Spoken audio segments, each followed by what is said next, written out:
안녕하세요 여러분, 알쓸레잡TV의 변희정입니다. 이번 시간은 성북구에서 굉장히 마당발로 유명한 다양한 활동을 지역에서 하고 있는 분이 있어서 자리에 한번 모셔봤습니다. 안녕하세요. 네, 안녕하세요. 네, 저희 알쓸레잡TV 구독자분들께 인사 좀 부탁드립니다. 알쓸레잡 구독자분들 반갑습니다. 저는 성북구 주민이고요. 성북문화원이라는 곳에서 지역 문화를 위해서 열심히 일하고 있고, 대학의 지역학과 역사문화 콘텐츠 강의도 하고 있습니다.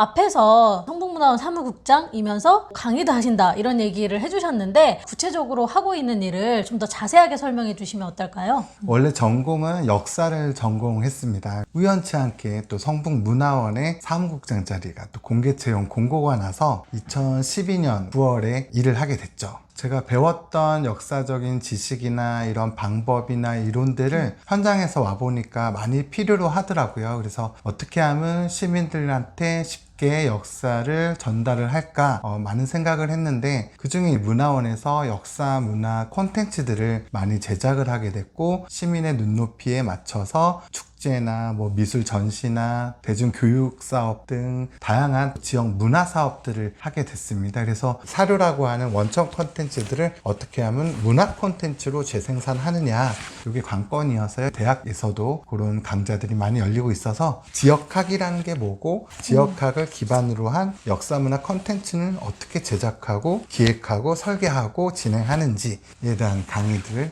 진행하고 있습니다. 그러면 성북문화원에서 하고 있는 문화사업, 지역문화사업들이 어떤 것들이 있는지 소개를 좀 해주시겠어요? 네, 보통은 공모사업도 있고 구청과 연계하는 위탁 운영사업도 많이 있는데요. 그 중에서 대표적인 사업이라고 하면 아무래도 성북 마을 아카이브라는 사업이 있어요. 공공 차원에서는 목가 기록원도 있고 서울 기록원도 있지만 민간 기록물 차원에서 특히 구 단위, 기초 지자체 단위 또는 동 단위까지, 마을 단위까지 수많은 자료들이 있습니다. 예전에 있었던 사진들, 사건들, 그 지역과 관련된 인물들, 토박이분들, 이런 자료들을 다 수집을 하고 이것을 또 구술이나 영상, 녹취 작업도 하면서 공공 서비스로 알려주는 역할의 메신저 역할을 하는 사업인데요. 이게 왜 중요하냐면 이 지역의 정체성이 무엇인지, 예전에 이곳에서는 어떠한 일들이 있었는지, 우리 지역의 현재의 관점에서 무엇을 발전시켜야 되고 어떤 부분을 브랜드화해야 되고 또 어떤 것들을 정책으로 해야 되고 하는 지표가 되기 때문에 너무 중요한 부분인 것 같고요. 지역이라는 거에서는 제일 중요한 거는 애정어린 관심인 것 같아요. 무심코 지나갔던 것들을 조금만 관심을 가지면 새롭게 보이는 것들인 거죠. 그래서 또 이런 것들을 스토리텔링을 하고 이게 나중에는 지역의 자원이 된다라는 그런 원칙이 있어서 성북마을 아카이브 사업이 제일 핵심 사업이고요. 또 성북은 다양한 문화자원이 많이 있습니다. 특히 역사문화자원, 문화재들이 많이 있어서 성북동 문화재 야행이라는 문화재청 축제 사업을 진행을 하고 있어요. 시민들이 전통놀이도 한번 체험도 하고 우리의 노래, 민속, 우리 지역의 이야기들을 찾아가고 체험하는 그런 장르의 축제가 있습니다.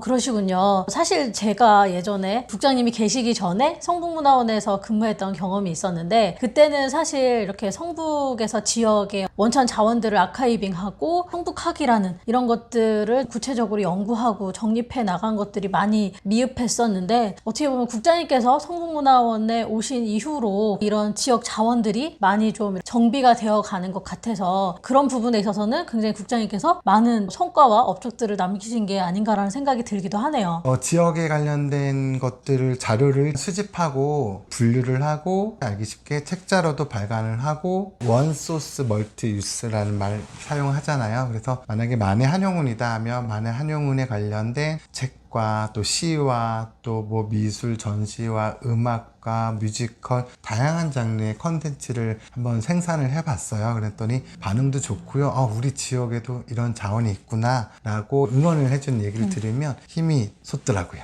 문화원은 뭐예요? 네. 문화원이 문화재단과 같은 건가요? 이런 질문들을 굉장히 많이 받았어요. 네네. 문화원과 문화재단 어떻게 다른지 얘기를 해주시면 어떨까 합니다. 문화원은 지방문화원 진흥법이 있어서 법률에 근거해서 지역의 고유 목적 사업이 있어요. 그래서 첫 번째는 지역에 관련된 자료 수집이랑 연구, 분석, 정리. 그다음에 지역과 관련된 다양한 뭐 민속이라든지 아니면 행사라든지 교육 사업이라든지 이런 식으로 정관의 목적이 있고요. 그 지방문화원은 지역에 관련된 역사나 민속이나 고유의 특징들을 잡아내는 좀 학술적인 기반 이렇게 생각하시면 좋을 것 같아요. 문화재단은 재단법인이에요. 크게는 광역 단위, 시도 단위도 있고요. 기초지자체에도 문화재단이 있어서 지역 문화 예술을 진흥을 하기 위한 중간 매개 역할을 하는 그런 단체가 재단인 것 같아요. 문화재단 같은 경우는 순수 예술 분야도 있잖아요. 지역성과 상관없는 분야도 있기 때문에 그런 모든 문화예술 기관이라든지 예술인이라든지 문화예술복지라든지 지역 생태계까지 공간과 거버넌스 체계까지 이런 것들 재단이 많이 하고 문화원은 지역과 관련된 뭐 인물, 사건, 지역성 이런 걸 기반으로 많이 하는 이렇게 이해하시면 될 것 같아요.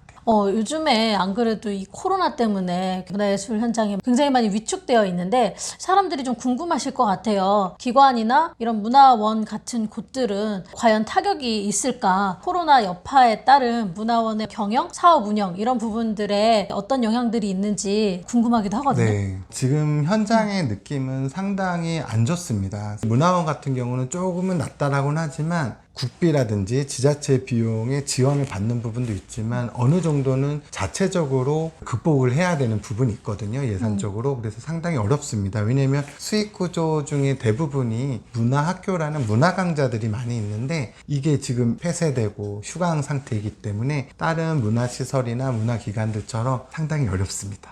그럼에도 제가 느끼기에는 예술인이나 예술 종사자보다는 그래도 좀 낫지 않은가 싶습니다. 어쨌든 지원금이 있기 때문에 네. 그런 부분들은 그 어느 정도 중심을 잡고 운영이 될 수 있긴 하지만 자체비들을 충당하기가 좀 쉽지는 않으시겠네요. 네, 맞습니다. 네, 그럼 이렇게 굉장히 많은 어려움들이 있는 와중에 국장님께서 생각하는 포스트 코로나 시대의 지방문화원의 역할 이런 게 있다면 과연 무엇일까요? 저는 오히려 포스트 코로나19 이전에는 공항에 막 사람들이 너무 붐벼 있었잖아요. 해외여행도 많이 가고 또 들어오고 이런 상황이었는데 지금은 조금 폐쇄적이잖아요. 그랬을 때 다시 눈여겨볼 수 있는 건 역시 우리 대한민국 속속 골목골목의 지역에 대한 문화들이 아닌가. 지역에 대한 관심이 오히려 더 중요한 부분이 아닌가라고 싶어요. 그래서 저는 패러다임의 전환이 필요하지 않을까. 그래서 지역에 대한 이런 관심들을 시민들의 눈높이에 맞춰서 대중화 작업을 많이 해야겠구나라는 생각이 들거든요. 예를 들면 우르르 몰려다니는 관광이 아니라 온라인 서비스나 모바일 이런 것들을 활용해가지고 AR, VR 이런 신진 기술을 활용해서 혼자서도 문화재라든지 관광을 볼 수 있게끔 그런 장치들을 좀 많이 만들면 좋지 않을까 싶거든요. 그래서 오히려 포스트 코로나 시대의 지방문화원의 역할은 상당히 더 중요하다. 근데 이것을 좀 더 대중들의 눈높이에 맞춰서 생각해 봐야 되지 않을까. 이제는 온라인, 오프라인 이 병행 모드로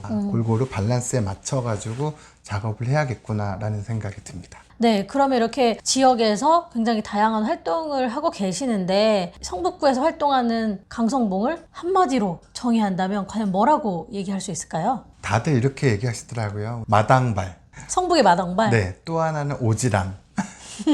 오지랑이 많다. 오지라퍼? 네네네네. 그 이유는 지역 문화의 구성원들이 지역이라는 공간 속에서 문화로서 잘 먹고 잘 살고 자기가 하고 싶은 일을 할 수 있는 터전이 마련됐으면 좋겠어요. 왜 마당발이라고 제 자신을 표현했냐면 많은 사람들의 고충과 많은 사람들이 어떤 것을 요구하는지 알아들어야 되는 게 중요하겠더라고요. 그래서 각 단체, 각 주요 사람들을 많이 만나보는 일들이 상당히 중요하다. 그래서 기존에는 뭐 국가 단위, 지자체 단위의 하향식 구조로 모든 일들이 진행이 됐는데 이제는 거버넌스 협치라는 말들이 유행하듯이 수평적인 구조 속에서 아이디어를 내고 이것들을 정책으로 제안을 해서 위로 올리고 그런 식으로 된다면 너무 좋지 않을까 그런 생각이 들고요. 이제는 이제 지역으로 다시 좀 돌아봐야 되지 않을까. 세계 속의 대한민국 글로컬이라는 말이 유행하듯이 지역 속에서 골목 속에서 이런 것들을 살펴봤으면 좋지 않을까 생각이 듭니다. 그 역할을 하는 성북의 마당발이시다. 그죠? 네, 더 마당발처럼 노력하겠습니다. 네. 그러면 역사를 전공하시고 이렇게 지역에서 지역학 기반으로 다양한 활동을 하고 있는 국장님께서 과연 어떤 미래를 꿈꾸시는지 내가 꿈꾸는 강성봉의 미래 이런 것들이 있으시면은 좀 들려주시겠어요? 네, 제가 꿈꾸는 강성봉의 미래는 작게는 저희 집에서 좋은 아빠가 되고 좋은 남편이 되고 좋은 가장이 되는 게 목적일 것이고요. 지역 속에서 바라봤을 때는 우리 지역이 보다 살기 좋고 문화예술의 향기가 넘쳐나고 이것들을 모든 주체들이 같이 공유하고 행복해지는 그런 지역이 되길 바라겠습니다. 이것이 바로 지역의 미래이고 저의 미래이고 우리 지역이 먹고 사는 일이 아닐까 싶습니다. 마지막으로 하고 싶은 말 있으시면 해주시겠어요? 마지막으로 꼭 여러분들께 드리고 싶은 말은 독립하라는 말을 드리고 싶어요. 일제강점기에도 수많은 독립운동가분들이 또 수많은 우리 백성들이 독립을 외쳤고 또 독립을 이뤄냈잖아요. 이 시점에도 각자의 독립이 필요할 것 같아요. 제가 문화원 사무국장으로 일하면서 만해 한용운 선생님이 일대기를 그린 뮤지컬 시무라는 거를 제작을 했었는데요. 거기에 한용운 선생님의 딸 역할을 했던 한영숙의 대사입니다. 나답게 내가 하고 싶은 일을 할 수 있는 것, 이게 나의 독립이야 라는 멘트가 있어요. 그래서 여러분들도 각자 독립을 이뤄냈으면 하는 바람입니다. 이상입니다. 멋진 말씀 너무 감사합니다. 아유, 별 말씀을. 네. 그러면 국장님과의 대화는 여기서 좀 마무리를 해보도록 할게요. 그럼 같이 인사를 드려볼까요? 네. 네. 오늘은 여기서 끝! 안녕!